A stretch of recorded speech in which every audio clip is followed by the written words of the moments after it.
The first thing that was in common with every person that had a spontaneous remission was that every person accepted and believed that there was an intelligence that lived within them. Did you hear what I said? Within them.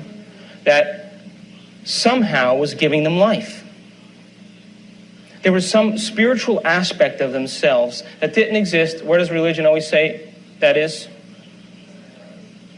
They didn't say that. They said, I'm connected to some mind that's so much greater than my mind. I'm connected to a force that's so much greater than me. A will that has so much more will than I have. And loves me more than I even love myself. And they said, if I could just make contact with this intelligence, it would do the healing for me. Does that make sense?